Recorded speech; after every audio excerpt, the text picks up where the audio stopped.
Hi, my name's Alex King. I'm a director here at Amplio Services. I've been a price to win analyst for 9 years, but a lot of common questions come up time and time again, so I made these videos to try and answer some of them. One of them is about how price to win works as a process, so I want to talk you through our Amplio price to win process today. I'm going to put it up on the screen now. And this is really just a logical sequence of events, and we show 2 iterations of the price to win here, but in reality there could be more, but we'll come to that. So, first of all, we start by looking at the strategic competitive intelligence. So the reason we do this is because ultimately a price to win is going to be a combination of technical score and price together, which together makes the most economically advantageous tender, also known as meet.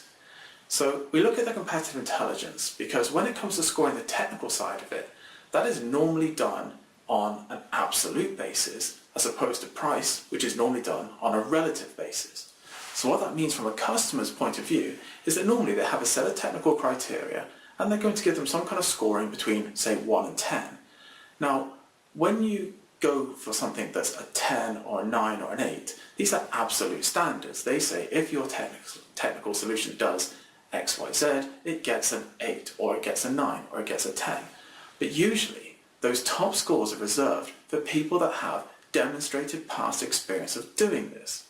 And that is a known thing before the bid. So we start with strategic competitive intelligence because we can look at the market and we can see who's got that demonstrated past experience. And those people are then able to bid higher prices and still win because they have the better technical score that gives them a superior meet score even if someone else is cheaper.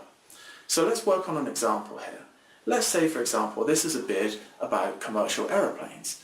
Now, I'm going to use some real names of companies and I don't want to offend anyone here, but let's say, for example, that the most established people for the bigger commercial aeroplanes are Boeing and Airbus. And these are companies that can get those top technical marks because they can claim that past experience, they can show the demonstrated examples. That's where they can compete and they don't have to be as cheap as some of the newer entrants. Now, let's say that there's other companies out there. So we could say Comac from China, we could say Embraer from Brazil. These are companies that, with respect, have to be cheaper because all other things being equal, if they were the same price as Boeing or Airbus, most customers would pick Boeing or Airbus because they've got more experience in the larger aircraft in those fields.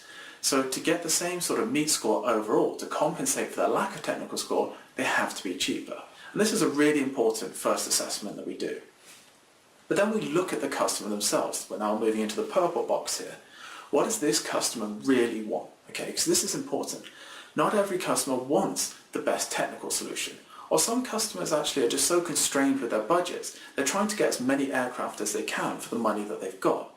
Depending on which of those scenarios was true would favour either the Boeings or the Airbuses, or the Comacs or the Embraers. And so when we put that with our earlier analysis, the strategic competitive intelligence, we get what I like to call our marriage made in heaven. So the customer has a very limited budget, they want to get as many aircraft as they can for that, and therefore they're leaning towards Embraer or they're leaning towards Comac in our example. So what happens next? Well, this is where the black hat starts, okay, and this is now into the yellow box on our diagram. This is the tactical competitive intelligence. This is where there's a reaction to that initial scenario that we faced. And that's because all of these companies employ people to go and meet with the customer, to go and influence the customer and talk to them.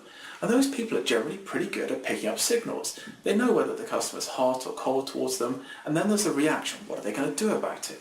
Maybe our guys from Airbus and Boeing are sensing that the customer's not all that interested in the better references that they're producing. They don't seem as excited about that. They talk about price constantly. Now they have a decision of whether they're going to drop their price or whether they're going to no-bid this because they start to realise that they can't compete so much. So maybe, if we're looking at it from the perspective of the other bidders, we realise that their pricing is going to be below where it normally is because of the clues that the customer's giving us. So the price to win is now the 4th box and the 5th box, and that's because price to win always goes in iterations. But what the price to win actually is just modelling that whole process that we talked about before, but putting actual numbers on it and quantifying those factors.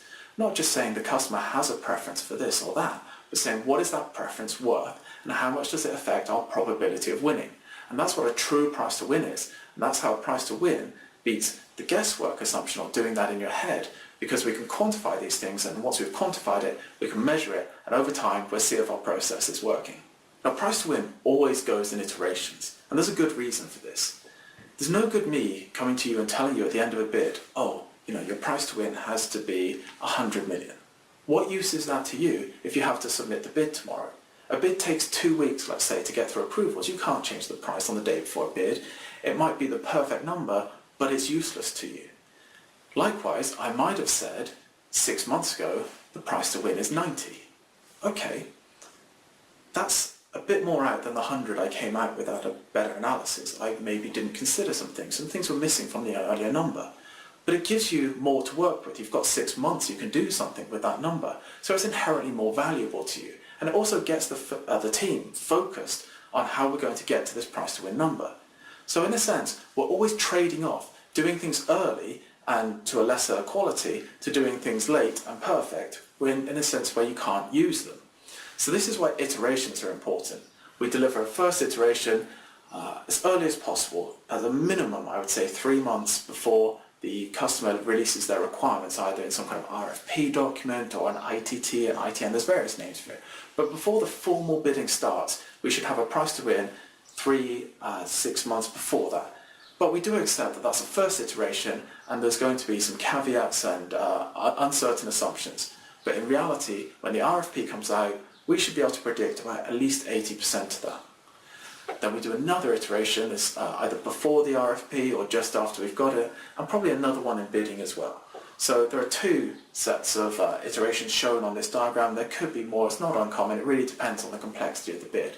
But that's just there to hammer home this point that iterations are important because there's always a trade-off between giving you the best information and giving you time to do something with it.